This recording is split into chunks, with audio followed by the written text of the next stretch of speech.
Louvado seja nosso Senhor Jesus Cristo. Para sempre seja louvado. Bom dia. Eu vou ficar de pé aqui transitando. O espaço é bem grande, então, para assim enxergar vocês também. Tem alguns atrás dos pilares que a gente não vê, mas assim a gente vai conversando, olhando para vocês. Antes de mais nada, eu quero agradecer a Juliana aqui, mas em nome de todo o Instituto São Pio X e da comunidade Manuel, por ter realizado esse evento, essa oportunidade da gente falar um pouco sobre a história da igreja, que infelizmente é tão atacada e tão denegrida nos meios educacionais convencionais e na mídia. A história da igreja, há muito tempo, ela vem sendo atacada e vem sendo adulterada e manchada. E isso provoca o quê? Se nós sairmos na rua, como vai dizer Dom Fulton Sheen, se nós sairmos na rua, nós encontraremos centenas de pessoas que odeiam aquilo que elas acham ser a Igreja Católica. Mas nós não encontraremos 5 pessoas que conhecem a Igreja e odeiam ela conhecendo.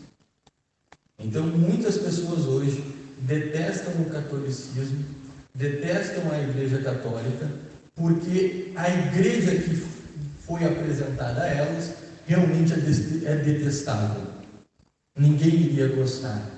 Só que aquilo não é a Igreja, aquilo não é a história da Igreja, aquilo não aconteceu. Então, o meu objetivo nesse dia, manhã e tarde, é ir desconstruindo alguns desses mitos que foram sendo montados para atacar a nossa história, falando das origens desses mitos e também explicando a história de uma maneira correta. Esse é o objetivo. Provavelmente eu não vou conseguir falar de todos eles, mas a gente vai falando aí dos principais e também das dúvidas de vocês. Não tem nenhum problema se você tem alguma dúvida, você quer perguntar sobre alguma coisa que você já ouviu, que você já leu, que você aprendeu de um jeito, que talvez até hoje você tenha uma ideia assim, meio um pé atrás com a igreja por alguma coisa que aconteceu no passado, que disseram que aconteceu no passado, mas que na verdade provavelmente tenha sido uma invenção ou uma propaganda contra a igreja. Para aqueles que não me conhecem, que não estavam no dia de ontem, meu nome é Edmilson, como disse a Juliana, eu moro no Rio Grande do Sul, sou casado, pai de 3 filhos, da Celina, de 4 anos, do José Luiz, vai fazer 3 aqui daqui uns 2, 3 meses, e da Maria Isabel, que faz 1 ano no dia 2 de maio. Sou professor de História, já lecionei em escolas municipais, estaduais, escolas privadas, já trabalhei do 5º ao 3º ano do ensino médio, então do 5º ano do Fundamental 1 ao 3º ano do ensino médio, e também sou mestre na área de História e me especializei na História da Igreja. Foi um período de trabalho, de pesquisa, onde eu comecei a ver que aquilo que me ensinavam dentro da universidade estava um pouco problemático. Ontem eu contava até o meu testemunho para o pessoal aqui à noite.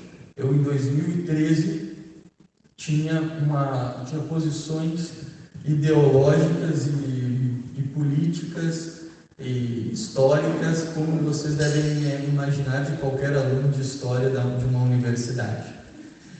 Então, em 2013, no meio daquelas manifestações dos 20 centavos, que nada tinha de 20 centavos, eu participava de um grupo de jovens, e eu comecei a querer mobilizar todo o grupo de jovens para ir quebrar os Yankees, né? Esse era o meu foco. E nisso eu acabei percebendo, através do Padre Paulo Ricardo, com um curso muito bom, que eu indico a todos, que está no YouTube gratuitamente, que é o Marxismo Cultural. Aquele curso assim me despertou e fez assim: nossa, estou sendo enganado. Mentiram para mim, fui enganado. E, a partir daquilo, eu comecei a refazer também todo o processo histórico que eles me ensinaram, não apenas a parte ideológica política, mas também a questão da história e da história da igreja. E assim eu acabei iniciando um apostolado em 2016 de dar cursos em paróquias sobre a história da igreja.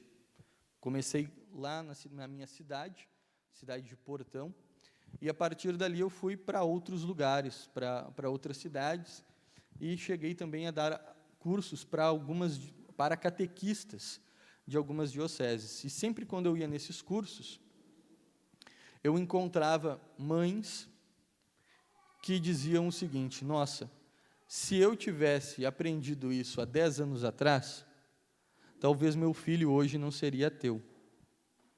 Se eu tivesse descobrido isso, talvez meu filho hoje ele iria na igreja, porque teve um professor da faculdade, teve um professor do ensino médio, de história, de filosofia, de geografia, que falou um monte de barbaridade contra a igreja.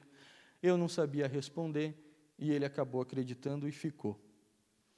Então, hoje, muitas pessoas mesmo, principalmente jovens, deixam a igreja por conta dessas mentiras. E isso é muito triste mesmo. E o meu apostolado se tornou assim, minha meta é fazer com que essa verdade chegue ao maior número de pessoas possíveis, para a gente evitar que isso ocorra. Porque eu não sei, eu sou pai, a minha filha tem 4 anos, então eu imagino, eu não sei como é a dor, mas eu imagino que deve ser horrível. Você ter um filho dentro de casa que não quer mais saber de você, que acha que você é um maluco, um quadrado, sei lá o quê, por causa de um professor. Um professor, entre aspas, porque isso não é professor. Então, eu trabalhava em uma escola que, certa vez, chegou um outro professor de história e disse o seguinte: hoje eu consegui. Chegou comemorando dentro da sala dos professores, que é o pior lugar de uma escola, é a sala dos professores. Comemorando, hoje eu consegui, fiz com que um aluno deixasse de acreditar em Deus. Então, essa militância existe. Ela existe. E a gente precisa combatê-la. E esse é o meu objetivo, e por isso eu também acabei iniciando esse trabalho na área de educação, do ensino de história, e também dentro das redes sociais. Talvez aqui alguns me conheçam lá do Instagram, que é onde eu faço o meu apostolado lá, fazendo postagens, desconstruindo alguns mitos também, e com alguns cursos. Enfim, então esse é um pouquinho aí da minha história e do que a gente vai falar hoje. Mas, para começar, a gente precisa entender o que é igreja. Para a gente começar a falar da história da igreja, a gente precisa primeiro entender o que é igreja. E, às vezes, as pessoas acham que igreja é uma agremiação de pessoas, é o povo de Deus, é um templo. A igreja, ela é um conceito bem analógico, ele pode ser várias coisas. Só que o conceito de igreja que nós vamos usar aqui, ele significa a igreja corpo místico de Cristo, uma instituição fundada por Cristo, que não é apenas uma instituição humana, mas uma instituição divina. E que essa instituição divina, ela participa do corpo místico de Cristo. Jesus morreu na cruz, ressuscitou, ficou com os apóstolos, depois de um tempo subiu aos céus, e quando ele subiu aos céus, ele deixou a igreja. Ele deixou a igreja para continuar os passos dele na terra, para perpetuar os passos dele na terra. É por isso que em Mateus capítulo 28, versículo 19, ele disse, antes de subir aos céus, o último mandamento que ele dá aos apóstolos é: ide e ensinai tudo aquilo que eu vos preguei. Então os apóstolos, a partir dali, ficaram em Jerusalém esperando Pentecostes, acontece Pentecostes e começa a disseminação do Evangelho. Eles começam a levar o Evangelho para todas as nações, fazendo aquilo que Cristo havia mandado, continuando os passos de Cristo na terra. E por que a gente sabe que a igreja ela é o corpo místico de Cristo? Se nós pegarmos o livro de Atos dos Apóstolos, capítulo 9, para quem quiser saber a história dos 70 primeiros anos da história da igreja, estão escritos no livro de Atos dos Apóstolos. O livro de Atos foi escrito por São Lucas, o mesmo evangelista, que não foi um apóstolo, nem um dos 12, nem dos 72. Marcos era um dos 72. E ele era um médico de Antioquia, de uma cidade que fica distante de Jerusalém, que se converteu a partir da pregação de São Pedro e se tornou um grande discípulo de São Paulo. E foi o primeiro historiador da igreja. Então ele, no livro de Atos, ele vai contando, mesmo ele não vivendo algumas coisas daquilo, o que aconteceu na história da igreja, o que aconteceu com os apóstolos. E no capítulo 9 ele descreve a conversão de um perseguidor, de Saulo. Então Saulo estava indo a Damasco, e quando ele está no pórtico de Damasco, né, na entrada da cidade, ele cai por terra e ele escuta uma voz: Saulo, Saulo, por que me persegues? Essa foi a frase que Saulo ouviu. Ora, Saulo não estava perseguindo Cristo. Na verdade, ele nunca conheceu Cristo. Saulo, ele era estudante da escola rabínica de Gamaliel, onde ele conheceu São Barnabé também. E ele saiu para voltar para Tarso, sua cidade natal, por volta do ano 30. Ou seja, quando ele saiu da cidade, Jesus apareceu. E daí, quando ele volta, Jesus já tinha morrido, e ele pega o momento ali que está depois de Pentecostes, quando os diáconos já estão ensinando, e ele vê o martírio de Estevão. Então, Saulo não estava perseguindo Jesus. Saulo estava perseguindo os seguidores de Jesus. E por que Jesus não disse assim: Saulo, Saulo, por que persegue meus seguidores? Por que persegue meus discípulos? Por que persegue meus amigos? Cristo não falou isso. Cristo disse: por que me persegues? Porque quando Saulo perseguia os apóstolos, era o próprio Cristo que ele estava perseguindo. Isso mostra uma conversão eclesial que Saulo teve. Saulo não teve uma conversão diferente dos outros apóstolos com o próprio Deus, com o próprio Cristo. Mas ele teve uma conversão com a instituição que Cristo deixou, que era a igreja. E a igreja como corpo místico de Cristo. E depois ele percebeu isso.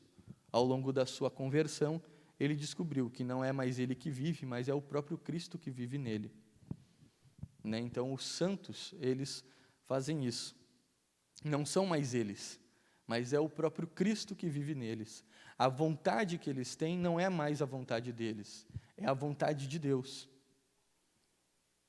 O grande segredo da santidade, vai escrever Santo Afonso de Ligório, num livro chamado A Conformidade da Vontade de Deus, é unir a nossa vontade à vontade de Deus.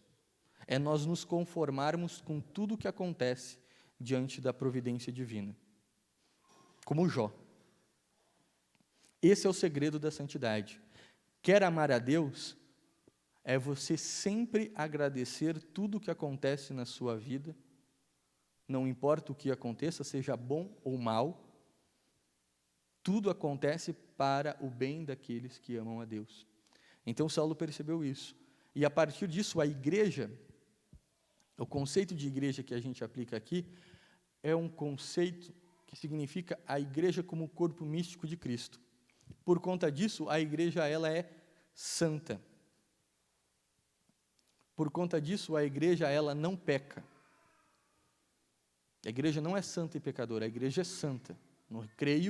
Nós rezamos creio na igreja santa. A gente não diz no creio santa e pecadora. A igreja ela não erra. Nunca errou. Porque a igreja ela é uma instituição divina. Agora, nós tivemos momentos na história aonde membros da igreja cometeram erros, membros da igreja que pecaram, mas eles não são igreja, eles não foram igreja. A igreja é uma instituição divina. Então, uma coisa são os membros, outra coisa é a igreja. E os membros mais perfeitos da igreja são os santos, porque é nos santos que a vontade de Deus se faz. É nos santos que o corpo místico de Cristo se perpetua. Não sei se vocês conhecem esse santo, São João da Cruz. São João da Cruz, ele foi contemporâneo de Santa Teresa de Ávila. E São João da Cruz escreveu que para nós encontrarmos a Deus, a gente precisa fazer 4 coisas. Subir um monte, passar uma noite escura, chegar o amanhecer, e depois, nesse amanhecer, um convite a vivenciar o ardor e o calor do amor de Deus. Santa Teresa escreve uma coisa parecida, dizendo que são 7 passos. Antônio Roio Marim vai escrever uma coisa parecida, dizendo que são 9 passos. Mas eles estão dizendo a mesma coisa, uma caminhada de ascensão à vida espiritual. E São João da Cruz, no seu livro A Subida do Monte Carmelo, ele escreve que, da mesma forma que um copo não pode estar cheio e vazio, que um quarto não pode ficar escuro e claro, e você não pode encontrar algo que seja quente e frio ao mesmo tempo, Deus e o pecado não habitam o mesmo lugar. Então, quando um membro da igreja ele peca, naturalmente ele se afasta do corpo místico de Cristo, porque ele não está mais realizando a vontade de Deus. Então, os erros da igreja, que as pessoas dizem ser da igreja, não são da igreja. Podem ter sido de membros da igreja, que isso ocorreu, mas a maioria dos erros que falam também é um pouco exagerado. Então, esse é o primeiro ponto, essa é a introdução que eu queria comentar com vocês sobre o conceito do que é igreja. A partir daí, então, a gente pode falar sobre algum mito, alguma dúvida, alguma coisa que vocês queiram saber. Mas esse é o primeiro ponto, é entender o que é igreja. Porque hoje a gente já não sabe mais o que é igreja, não entende mais o que é a igreja, e isso é muito, muito triste. A gente precisa entender isso. Enfim, eu tenho alguns assuntos para falar, mas antes eu quero saber realmente se vocês têm algum tema específico que vocês queiram saber. Não precisam se envergonhar de perguntar, de forma alguma. Alguma coisa que vocês queiram saber.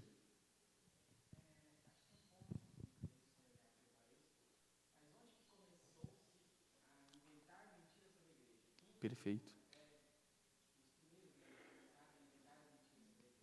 Ótimo. Como é que é seu nome? Muito obrigado, Lucas. Sua pergunta é muito interessante. Quando que surgiram mentiras contra a igreja? Nós tivemos 3 momentos históricos onde isso ocorreu. E o principal deles vai ser os 2 últimos. O primeiro momento foi no século XIV e XV, quando surge um movimento na Europa chamado Renascimento. Vocês já ouviram falar sobre isso? Sim? Podem dizer que não, porque eu explico o movimento, senão eu não explico. Podem dizer, não tem problema. Não tenham vergonha de não saber. Vocês sabem o que é o Renascimento? Não, perfeito, ótimo. O Renascimento é um movimento cultural, intelectual, que surgiu no século XIV a partir dos alunos da Faculdade de Direito de Roma, que estavam estudando direito romano. E ao estudar direito romano, eles começaram a ficar admirados com a cultura que os romanos tinham, com a cultura que os gregos tinham. E eles olharam para a cultura que eles tinham e disseram assim: nossa cultura não é legal, olha só o que o pessoal realizava no mundo antigo. Eles eram pagãos, eles tinham deuses, eles realizavam banhos públicos, eles tinham gladiadores, eles eram muito mais interessantes que a gente. Então surge um movimento para renascer os vícios, vamos dizer assim, do mundo antigo que tinham sido vencidos pela Igreja durante a Idade Média. Então esse é o processo de renascimento. Eu renasço um mundo antigo num mundo moderno. Eu trago de volta aqueles vícios. Então vou dar um exemplo prático disso. No mundo antigo existia escravidão. A escravidão ela era por dívida ou por guerra. Inclusive os próprios judeus escravizavam uns aos outros. Alguém tinha uma dívida, não podia pagar a dívida e se tornava escravo. Muito parecido do que acontece hoje com a gente com os bancos. Você trabalha para eles, né? Era isso que os caras faziam. Mas também tinha um escravo por guerra, que você ia lá, atacava um povo e prendia ele. Na Idade Média, a escravidão ela desaparece nos países católicos por causa da Igreja. A Igreja vai dizer que é proibido escravizar, que nós não devemos escravizar ninguém. E, durante a Idade Média, não tem escravidão. Quando surge a Idade Moderna, vai surgir a escravidão de novo. Só que essa escravidão ela vai ter um outro viés. Ela vai ser uma escravidão por raça ou por guerra. Mas é uma escravidão. Então, renasceu um vício antigo. Na Idade Antiga, por exemplo, a mulher ela sempre era vista como algo secundário dentro da sociedade. Ela tem uma dignidade menor do que a do homem. Ela não tem a mesma dignidade do homem. Ela está abaixo. Por conta da Idade Média, a Igreja começa a instituir o casamento. E na instituição do casamento, a Igreja diz que a mulher ela é igual ao homem em dignidade. Tanto é que Santo Tomás de Aquino, ao comentar o livro de Gênesis, vai dizer que Deus tirou a mulher da costela de Adão para mostrar que realmente ela não está nem acima, senão ele teria retirado do crânio, e nem abaixo, senão ele teria retirado do calcanhar. Mas ele retira da costela, porque a mulher tem a mesma dignidade do que do homem. E isso era ensinado na Idade Média. Então a mulher, ela passa a ter a mesma dignidade.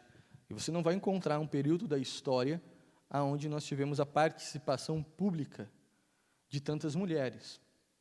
Onde ser rainhas, baronesas, condessas, imperatrizes, que hoje não acontece. Inclusive, a grande responsável pela descoberta das Américas foi a princesa Isabel de Castela, a católica, que vendeu as suas joias para Cristóvão Colombo iniciar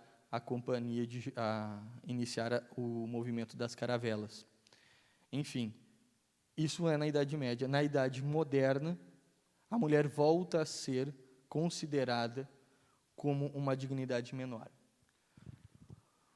No mundo antigo, estou explicando o Renascimento ainda, no mundo antigo, eles buscavam a sua vontade. O povo ele era hedonista, buscava os seus prazeres.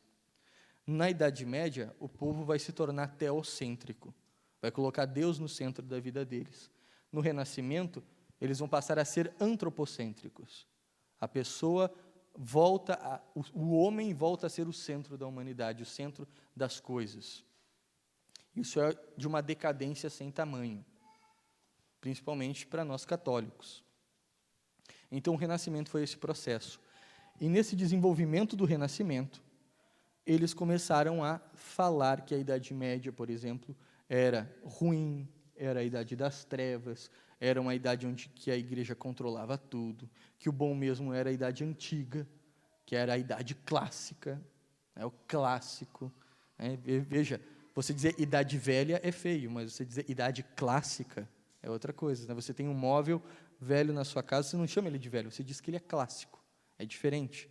É outra maneira de você expressar, conceituar a coisa. Então, eles começaram ali. O segundo momento, e mais forte, foi no século XVI, quando começa o avanço da Revolução Protestante.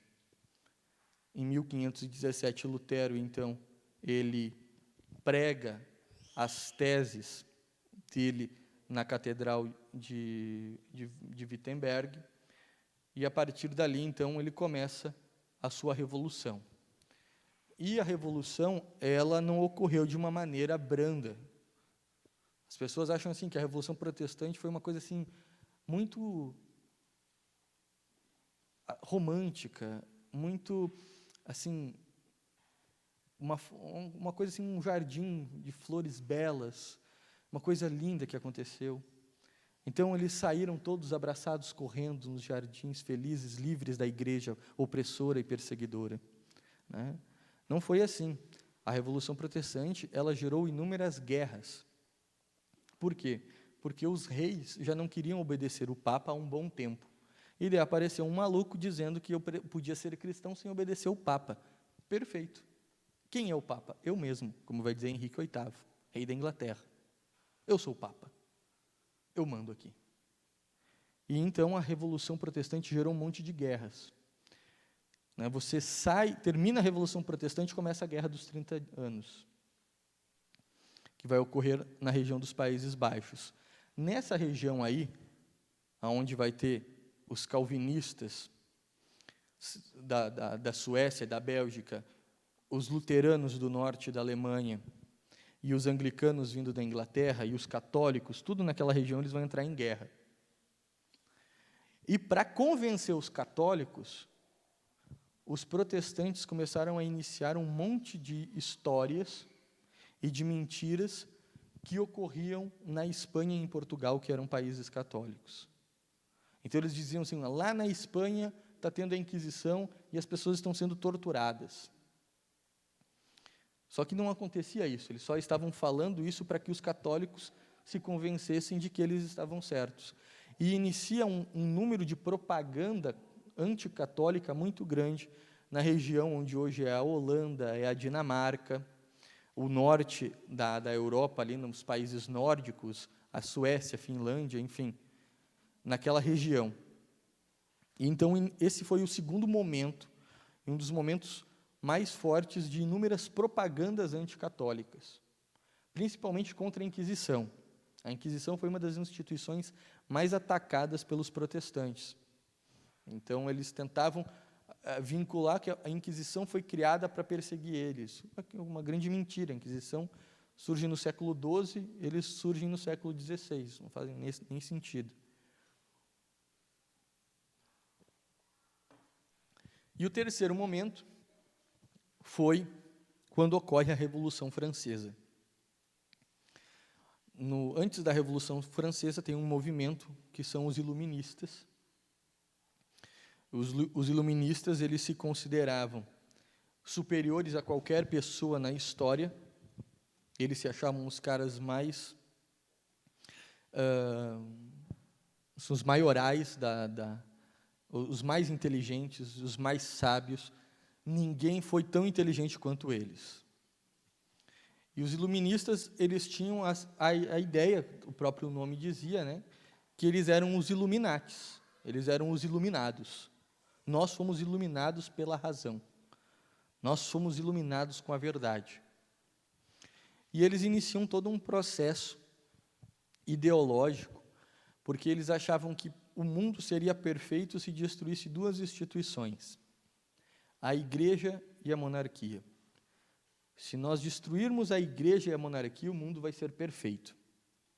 Então, eles iniciam um monte de propaganda antimonárquica e anticlerical contra a igreja.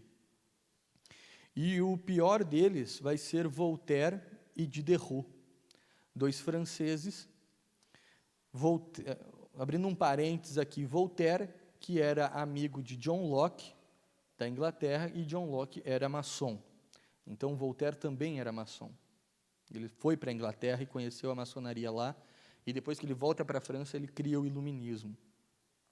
A maçonaria é a força que atuou por detrás da Revolução Francesa, que ninguém hoje fala sobre a Revolução Francesa falando da ação da maçonaria nos bastidores.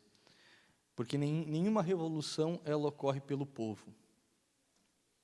Isso é o maior mito que existe. Nenhuma revolução ela ocorre pelo povo. É sempre um pequeno grupo pensante que vai conduzir esse processo.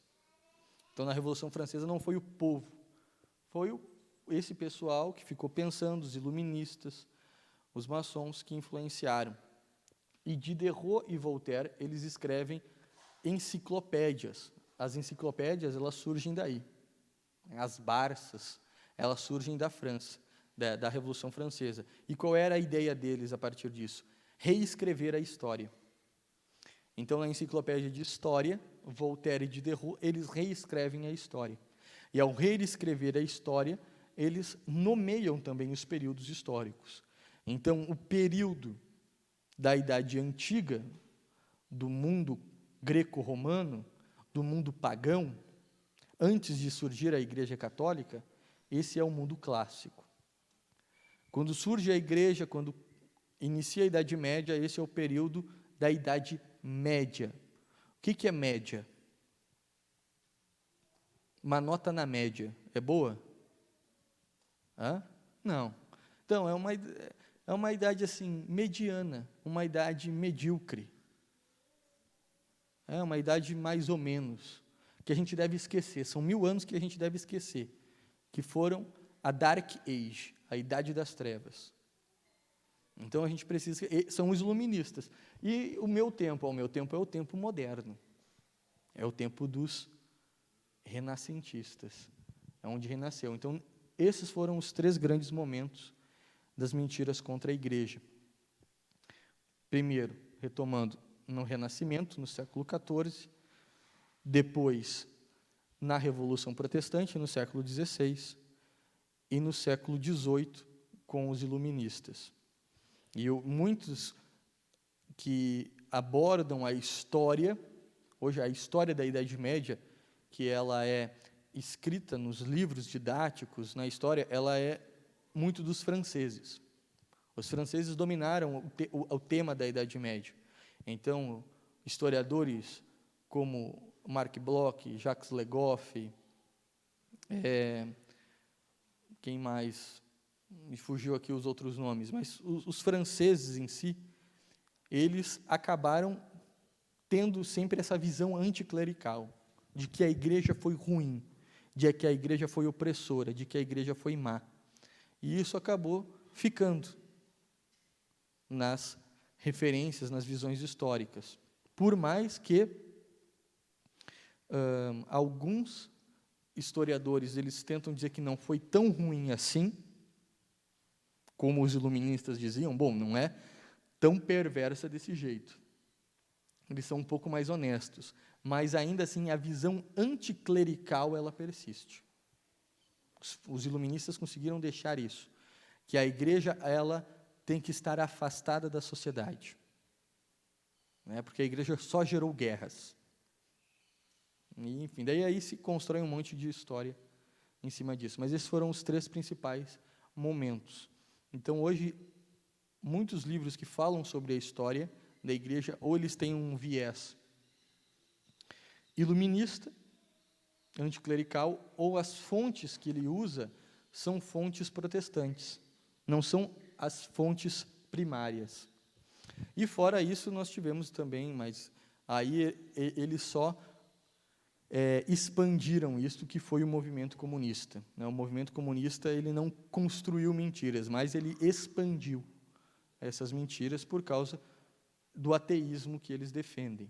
Então, como eles defendem o ateísmo, eles precisam fundamentar isso. Então, esses foram os 3 momentos. Enfim, alguma outra pergunta?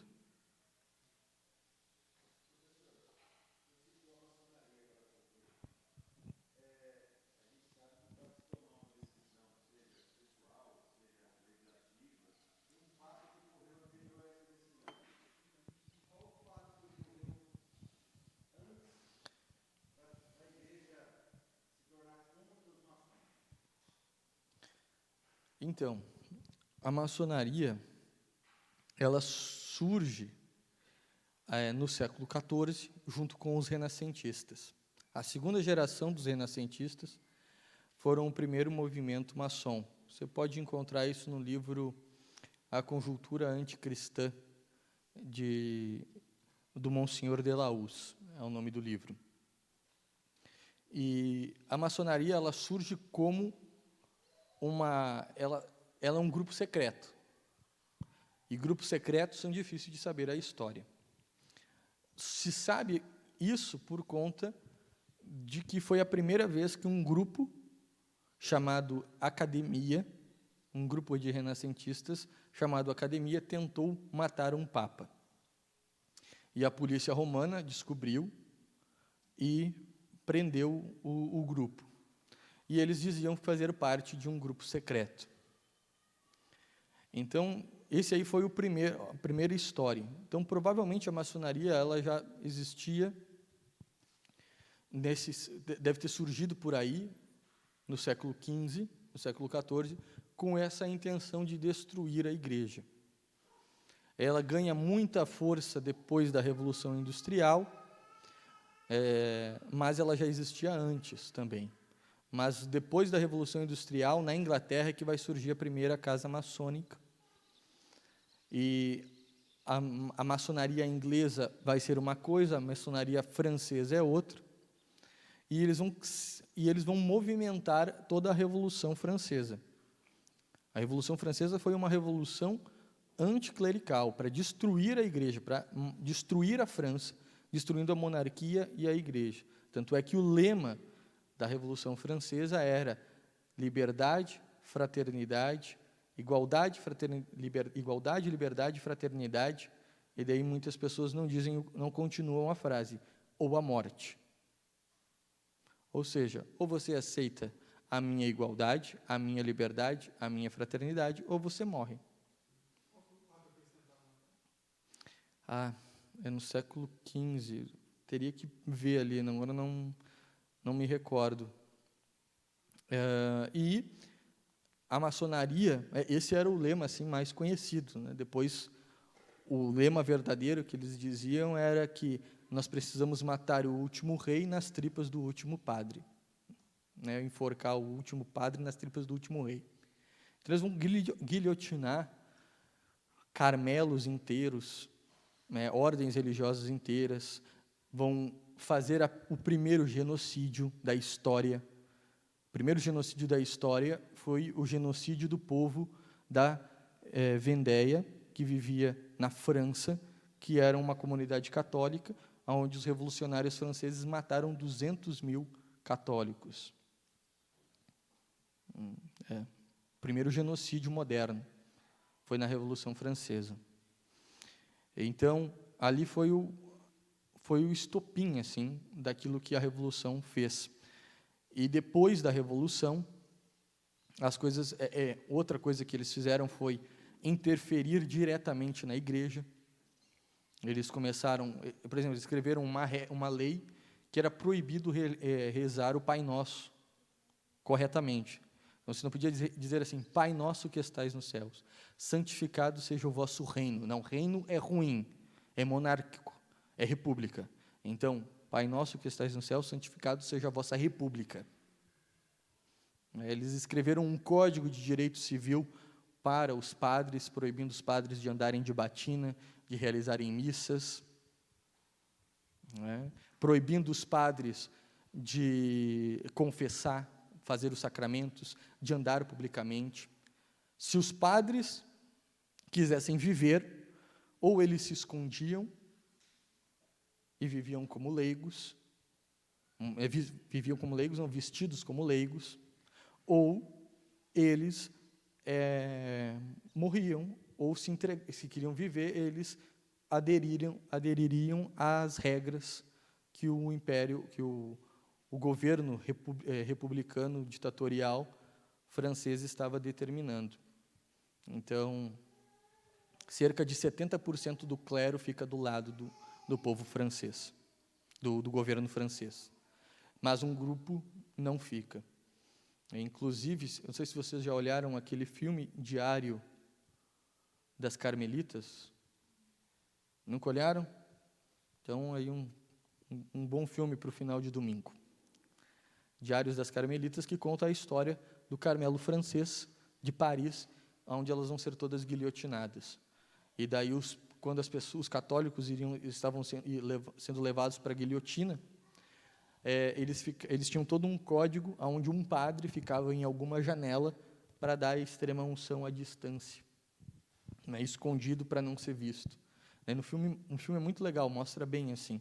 Ele foi inspirado no diário que uma carmelita escreveu durante a Revolução Francesa, né, o filme. Vocês encontram um livro também. Então, ali foi o grande estopim. Depois da Revolução Francesa, nós vamos ter Napoleão, e Napoleão ele vai expandir a maçonaria para todo mundo, vai levar casas maçônicas para todo mundo, e a primeira coisa que Napoleão quis fazer foi controlar a igreja. Primeiro ele controla os bispos da França, e daí depois ele vai tentar controlar os bispos da igreja toda, de todo o domínio que ele conseguiu ter, sequestrando até mesmo o Papa. Ele sequestra o Papa, acho que foi Clemente VIII, não lembro o nome agora, teria que dar uma pesquisada aí. Depois alguém, só para pegar o nome do Papa que foi sequestrado por Napoleão. E o Papa foi sequestrado por ele porque o Papa não aceitou que quem escolhesse os bispos da Europa fosse Napoleão. Ele sequestrou o Papa. Então, Napoleão ele ampliou ainda mais isso aí. Por conta desses fatores, então, que a maçonaria ela foi condenada fortemente pela Igreja. Apesar de que, aqui no período colonial brasileiro, a maçonaria e o catolicismo, muitos católicos eram maçons. Mas a maçonaria, no Brasil, ela não era a maçonaria que existia na Europa, não era a maçonaria tão anticlerical. Aqui os caras queriam dominar politicamente, dominar as economias locais e tal, mas eles não tinham um espírito tão anticlerical. Tanto é que você vai falar hoje com os maçons daí, eles nem sabem dessa história. Eles, não, destruir a igreja, que nada. Os maçons nem sabem mais por que a maçonaria foi fundada. Mas foi por causa disso, por causa desses acontecimentos aí. Enfim. Não, só ia terminar. Tu encontrou o Papa? Pio VII. Eu falei Clemente. Pio VII. E é muito interessante a história de Pio VII, porque enquanto ele estava no cárcere, ele rezou a Nossa Senhora, e Nossa Senhora apareceu para ele e disse que não era para que ele se preocupar, porque os soldados franceses iriam morrer, todos eles sem nenhuma arma na mão. E assim Napoleão seria derrubado. E daí, logo depois desse sonho, Napoleão resolve atacar a Rússia. E quando ele ataca a Rússia, ele perde cerca de 400 a 600 mil soldados que ficaram congelados, que foram por hipotermia, que não conseguiam nem segurar as suas armas, por causa do frio. Então, como que a profecia de Nossa Senhora se cumpriu. Então, esse é o ponto aí sobre essa questão da maçonaria.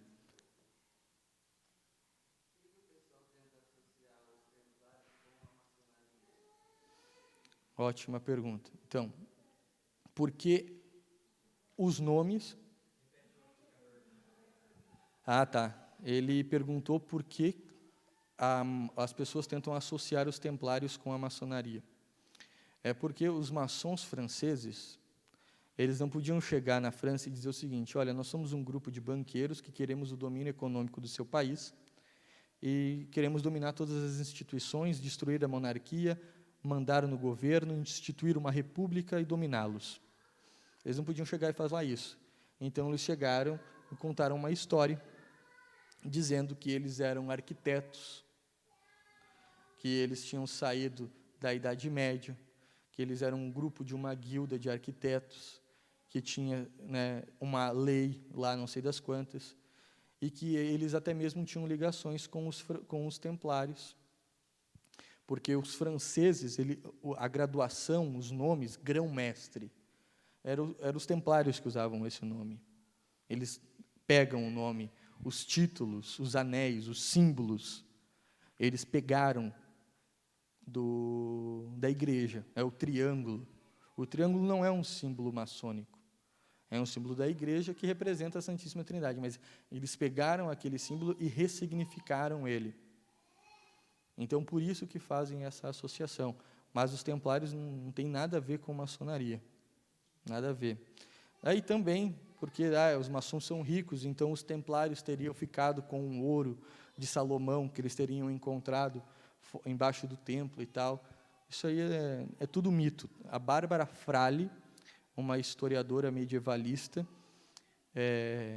que teve acesso a todos os documentos do Vaticano, ela escreve vários livros sobre os templários, e um deles é Os Mitos dos Templários, onde ela vai falando essas questões aí do grau, do ouro do Salomão, da maçonaria. Ela vai mostrando. A ordem templária, na verdade, ela sofreu por causa do Filipe o Belo, o rei francês. Ali foi o fim da Idade Média, quando Filipe o Belo sequestra o Papa Clemente V, obriga ele a extinguir os templários, e quando ele extingue os templários, eles vão queimar todos os templários ali num processo inquisitório político, não religioso, num tribunal laico, mas que se usaram da Inquisição para fazer esse ato. E daí os templários foi um grande problema para a história. A supressão dos templários foi uma coisa muito ruim. A ordem templária era uma ordem, apesar de ter os seus problemas, como qualquer ordem religiosa, ela tinha coisas muito boas. E ali, a partir daí, então, os templários desaparecem, né? Não existe mais, vão se tornar, em Portugal, a Ordem de Cristo. Recebem um outro nome. Enfim.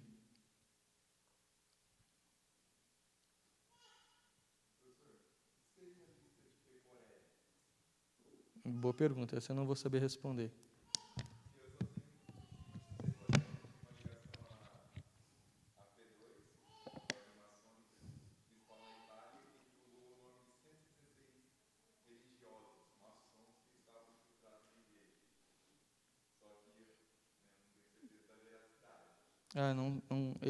Essa história mais moderna, assim, eu não sei dizer. Não sei, teria que dar uma pesquisada.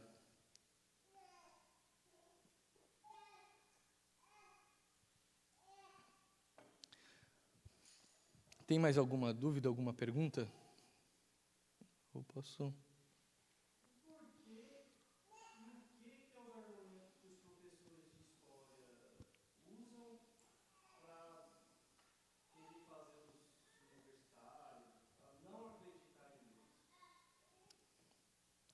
Então,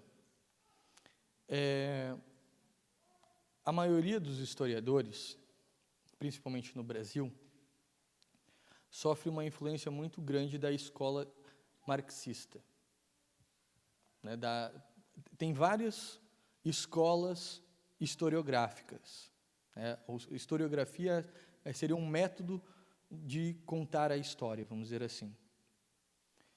E hoje a historiografia que está no Brasil, a mais forte, apesar de não serem tão claros, é a historiografia marxista. Ou a historiografia da escola dos análises, que eles não são marxistas, mas eles têm aquele espírito anticlerical francês que eu falava dos iluministas. Então, os historiadores, eles acabam sendo formados dentro da universidade com uma ideia de que Deus é uma criação humana, de que a religião é uma criação humana, que a religião, na verdade, ela surgiu depois da economia, que é o que os marxistas defendem, que primeiro surgiu a agricultura e depois surgiu a religião. E isso é historicamente errado, porque o templo religioso mais antigo é o templo de Göbekli Tepe, que surgiu 2000 anos antes da primeira domesticação do trigo, que foi o primeiro alimento a ser domesticado. Então, nada a ver essa história. Mas, enfim, eles falam isso, que a religião é uma criação humana, que a religião é uma criação para suprir os sofrimentos e aquilo que o homem não consegue explicar. Então, a filosofia moderna, ela sofreu uma influência enorme dos pensadores do idealismo alemão, como Kant, Hegel e Marx. Dentro da história, falando da filosofia, dentro da história, o marxismo. Então, o marxismo, ele nunca vai olhar as coisas através de um viés total. Ele sempre vai olhar a história através de um processo de luta de classes. Porque os marxistas, no fundo, eles amam o dinheiro. O dinheiro é a coisa mais importante para os marxistas. Eles se acham assim como os que lutam em favor do bem, do próximo. Mas, no fundo, eles amam o dinheiro, porque para eles tudo é dinheiro, tudo é economia. A única coisa importante na humanidade é a economia. Tudo aconteceu por causa da economia. Então, eles acabam sendo ensinados assim. Ensinados que a religião é uma criação humana, que o que move a história é a economia e a política, e que Deus é uma criação humana que não existe, e daí isso aí pega uma força ainda maior com o maluco do Nietzsche, que o Nietzsche é um maluco mesmo, morreu no hospício, escrevendo a religião do super-homem, que ele dizia que a evolução maior do ser humano seria o super-homem. Agora eu não vou lembrar o termo em alemão, aonde o ser humano não precisava de nenhuma regra, de nenhuma lei, de nenhuma instituição, que ele saberia identificar o que é o bem e o mal. E ele morre escrevendo a religião do super-homem. Então, e esses caras hoje são assim, a universidade começou a idolatrá-los. Quanto mais maluco você for, mais idolatrado você vai ser na universidade. Essa é a regra. Então, você pega lá Foucault, Judith Butler. Quanto mais maluco você for, quanto mais ideias malucas você for, eles vão ficar impressionados. A sua maluquice é muito interessante. Você é muito inteligente. Então, eles acabaram sendo educados dessa maneira. E, pela a historiografia marxista, os historiadores marxistas ingleses, como Eric Hobsbawm, Christopher Hills, Edmund Thompson, esses caras, eles defendiam que o historiador ele não pode apenas falar, ele tem que militar. Ele não pode só falar a favor da revolução, ele tem que fazer com que a revolução aconteça. Então, ele tem que ir para o partido, ele tem que ir para falar no discurso político, enfim. E daí, de alguma maneira, esses caras começam a militar dentro da escola. Por conta, e daí aí passam essa influência marxista dentro da escola e, por suas vezes, ateia. Mas, no fundo, isso ocorre sem eles, às vezes eles nem sabem por que eles fazem isso. E de onde que eles tiraram isso. Eles simplesmente aprenderam dessa maneira. E a escola, os marxistas, principalmente os marxistas da escola de Frankfurt e depois os marxistas franceses, eles perceberam que a escola é o grande local de se realizar a revolução. Por quê? Porque eles percebiam que os operários eles não tinham tempo para estudar, porque eles tinham que trabalhar. Então, os operários eles queriam ficar ricos. E daí era um problema para os marxistas. Porque se eu estou militando com o operário e o operário se torna rico, ele teve uma mudança de classe, ele não vai mais lutar ao meu favor. É por isso que a Marianne Chauí, ela tem aquele vídeo famoso dizendo, eu odeio a classe média. Porque o Lula, sem querer, ele transformou as pessoas em classe média. Ele diz, eu fiz o pobre andar de avião, eu fiz isso, eu fiz aquilo. Daí o pessoal mudou de classe, não quer mais militar. Estão entendendo? Daí esse pessoal percebeu que é na escola, não com os operários. E na escola, através de classes que não se alteram.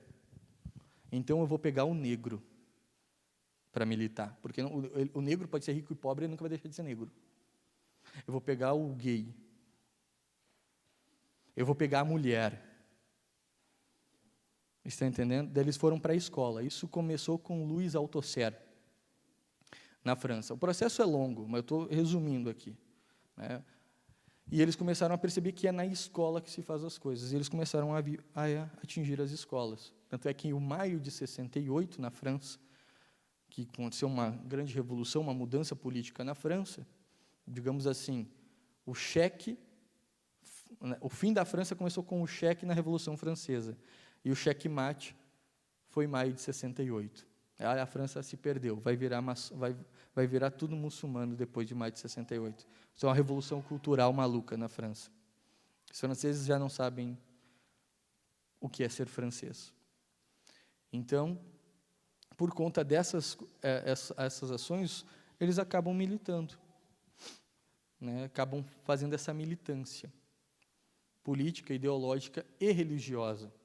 Mas, para nós católicos, a gente também sabe que isso não acontece por acaso, que há uma batalha espiritual. Há uma batalha entre o bem e o mal. E não é contra os professores de história que devemos de lutar, mas contra os príncipes e potestades do mundo tenebroso. Porque são esses príncipes que são os mentirosos. Quem é o pai da mentira? Como é que o demônio fez com que Eva pecasse? Através da mentira, do engano.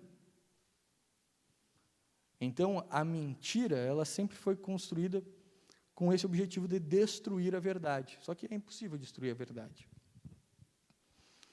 E é essa batalha que acontece entre o bem e o mal. E por isso é tão importante que a gente esteja tão atento, preocupado com aquilo que as crianças escutam na escola e fora da escola. Então, não sei se vocês estão vendo hoje, mas no YouTube já está aparecendo propaganda do Legend of Legends, o LOL, vocês conhecem? Aquele joguinho, um joguinho lá de computador. E daí quem é que aparece jogando? Um travesti, um homem barbado de batom com cabelo rosa. Nossa, não quer dizer nada, quer dizer muito. Porque as crianças copiam. Então, eles vão ali, vão colocando. A gente tem que estar atento a isso. E os professores de história nesse contexto. Nesse período aí, no último século, acontece muita coisa, principalmente de 50 a 80, né? 1950 e 1980. Uhum.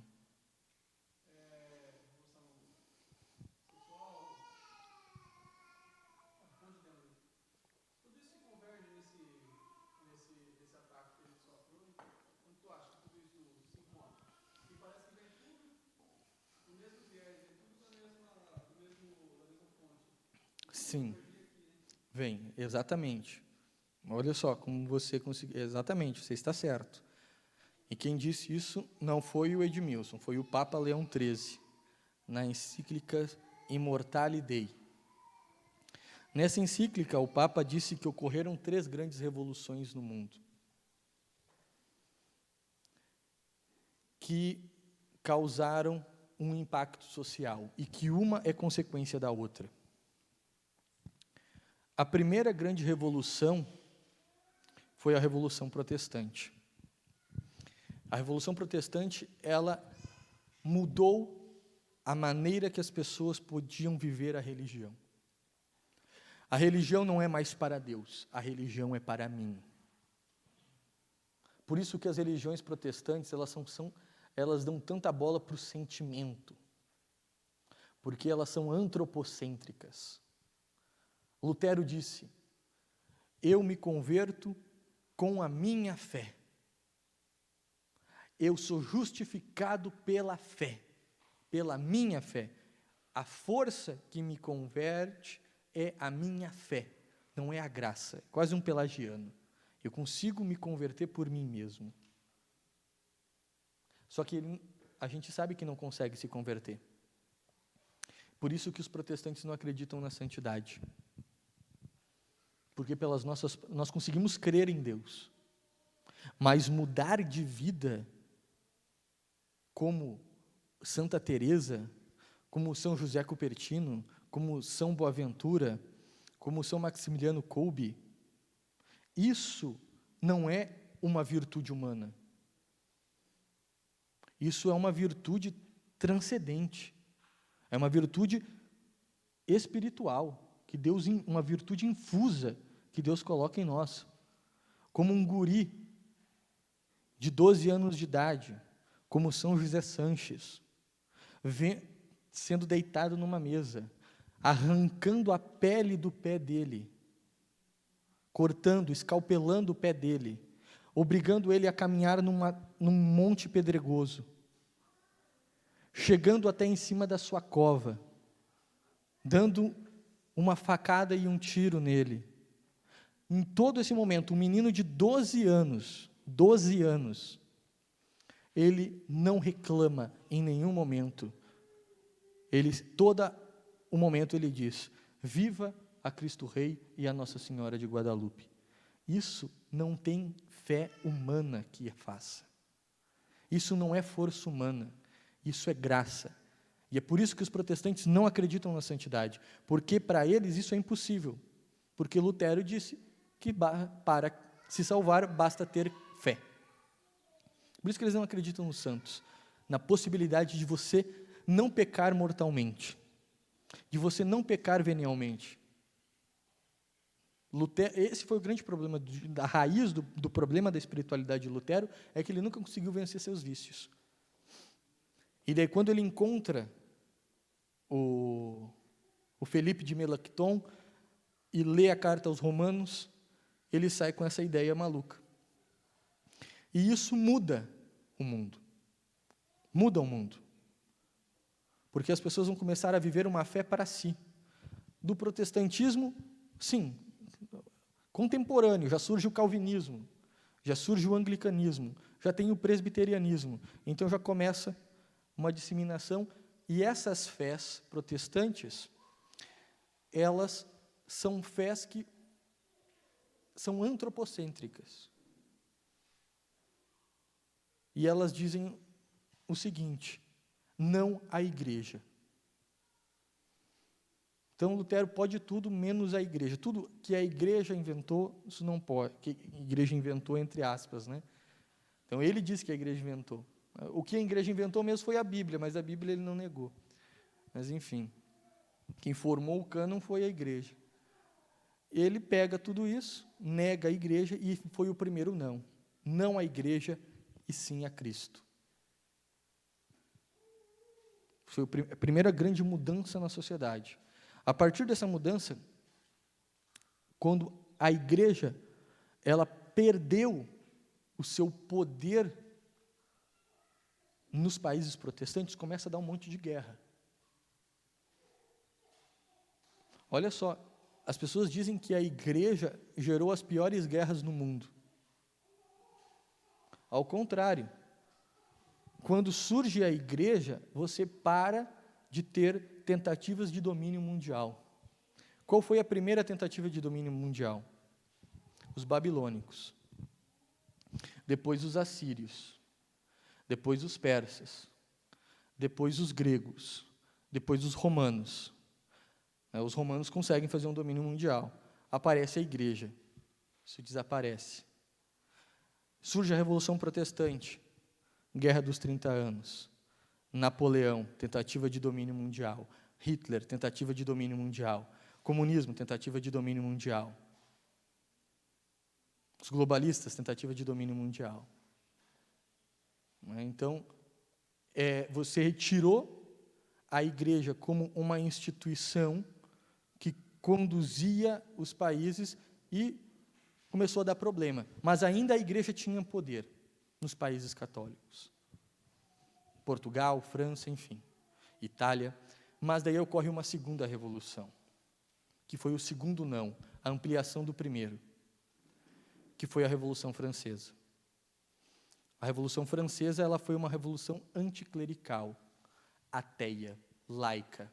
Defendemos o Estado laico, que é um Estado ateu. Não existe Estado sem religião. A religião, ela é uma instituição primária. Ela está presente. O ateu, querendo ou não, ele é religioso. Ele acredita, a fé dele está nele mesmo. Ou na tal da razão, ou na dita ciência, que ninguém sabe o que é. A ciência disse. Os cientistas disseram. Ora, quem são os cientistas? Ninguém sabe. É uma entidade superpoderosa, tipo a Liga da Justiça, que conduz o mundo lá de um satélite. Os cientistas disseram que tal coisa é importante. Onde está? Como assim? Onde está isso? De onde vocês tiraram isso? Não tem. Então, a ciência hoje se tornou uma entidade, uma deusa. É Atenas, uma deusa pagã, o Renascimento, enfim. Mas esse foi o segundo não. Então, no segundo não, o primeiro não eles disseram, não à igreja, sim a Cristo. No segundo não, eles disseram não a Cristo e sim a Deus. Mas esse Deus é o quê? É a ciência. É a razão. E daí esse segundo não foi ampliado numa terceira grande revolução, que surge da Revolução Francesa. As três maiores ideologias modernas, elas surgem da Revolução Francesa. Da liberdade vai surgir o liberalismo, da fraternidade vai surgir o fascismo, e da igualdade vai surgir o comunismo. Um lema da Revolução Francesa, no fundo a Revolução Francesa, ela vai inspirar as três grandes ideologias modernas. Porque é o mesmo espírito ideológico. E o comunismo foi a terceira grande revolução. E o comunismo, ele amplia ainda mais esse não. Ele diz não a Deus e sim ao homem. Porque nós podemos fazer um mundo ateu e um paraíso na Terra. O que os comunistas querem, na verdade, é realizar um paraíso na Terra. O que é impossível, o que é utópico.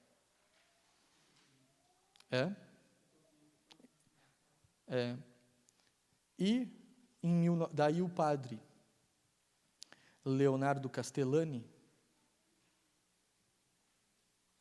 Padre Leonardo Castellani ou Alfredo Calderón? Não vou lembrar qual dos dois intelectuais argentinos disse que na década de 60 ocorreu um quarto não,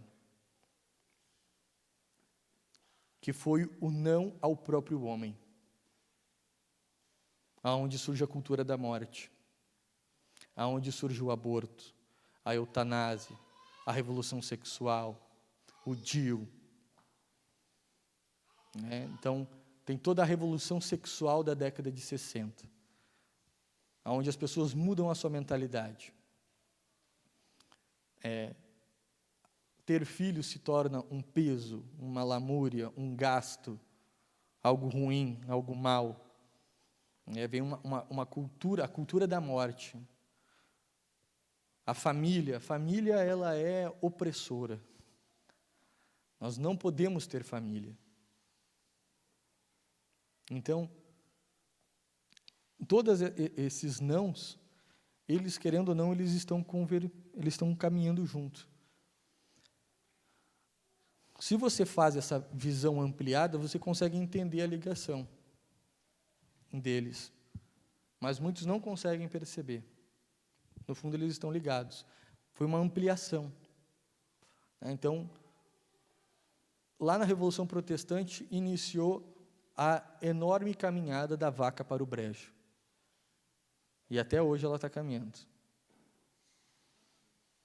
Ainda não voltou.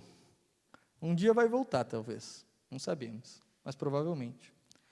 Mas começa lá. Então, primeiro não há igreja, sim a Cristo. O segundo não há Cristo, sim a Deus. O terceiro não há Deus, sim ao homem.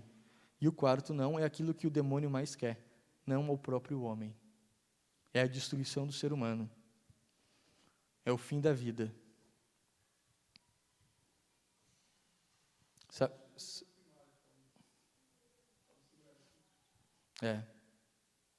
Por isso que esse grande ataque na cultura da morte contra a família, a educação e a vida.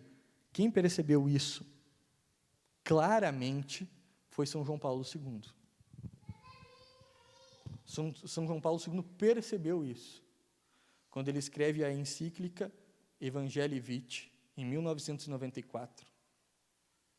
Ele conceitua a palavra cultura da morte.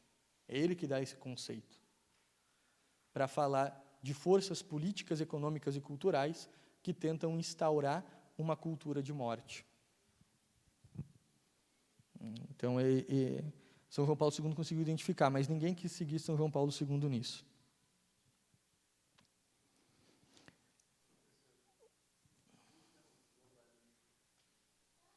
Ixi, daí é uma longa história. Esse aí a gente conversa no almoço. Mas, em resumo, são banqueiros. Todos banqueiros. Em sua maioria, judeus. Que seguem a linha de Caifás e de Anás. Caifás e Anás mataram Jesus, defendendo que Jesus ele era um filho do demônio, né? E essas descendências continuaram. Isso é uma outra história. Isso é um outro tema.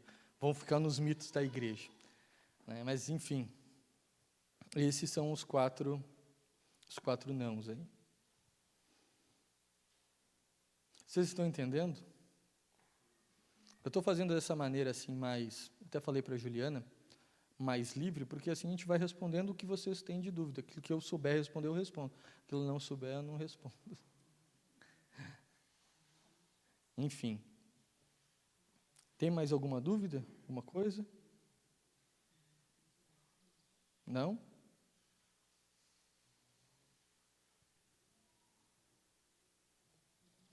Tem alguns assuntos para falar, daí eu vou falar. Vocês têm alguma pergunta? Certo.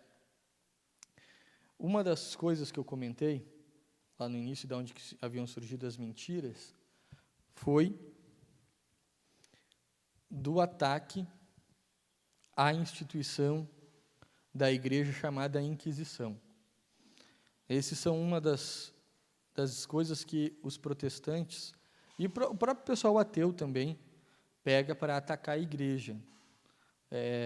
Eles usam essa história para denegrir e manchar a igreja, para confirmar que a igreja foi uma instituição que lutou contra a ciência, contra a liberdade.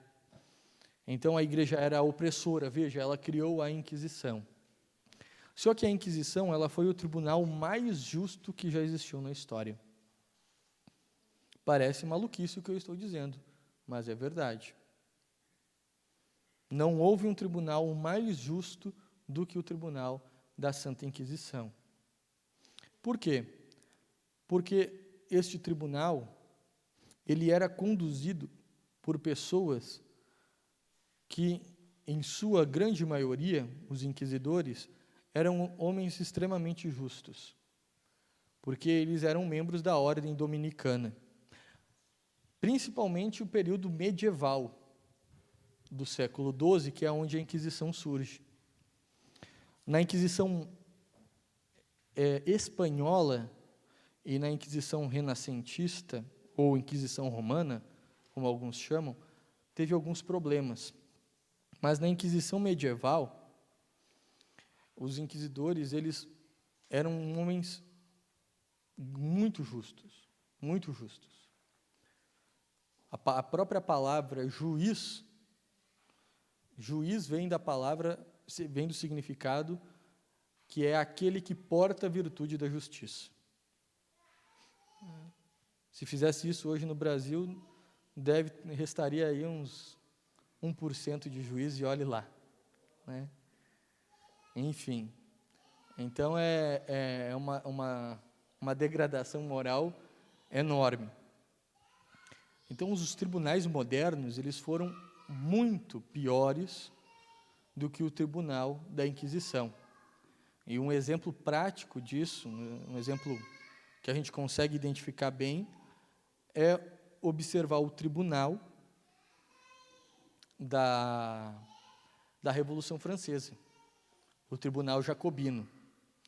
Em cerca de 1 ano e meio, 2, a França guilhotinou cerca de 50 mil pessoas. Eles dizem que oficialmente foi 10, 20 mil, uma coisa assim, mas houve muitos guilhotinamentos que não foram contados, não foram contabilizados, que nem mesmo julgamento houve. Então, veja, em 2 anos, vamos dizer aí um número X, 50 mil. Tá? Que seja 10, 20 mil em 2 anos também, o número oficial, vamos ficar com o número oficial. Na Inquisição espanhola, que foi o tribunal mais longo e o que mais condenou as pessoas, em cerca, vamos ver quantos séculos, surge no século XVI e vai terminar no final do século XVIII. Já era no início do século XIX, 1820 e poucos. Então, do século XVI ao início do século XIX, digamos aí 300 anos, foram condenadas 1.300 e poucas pessoas. Não lembro agora o número exato. Se vocês quiserem um livro que tem esse dado, é o livro A Verdadeira Inquisição, do Rino Camilleri, um italiano. Veja a diferença. Em 300 anos, 1.000 e poucos. Em 2 anos, 10, 20 mil. Quem é o intolerante?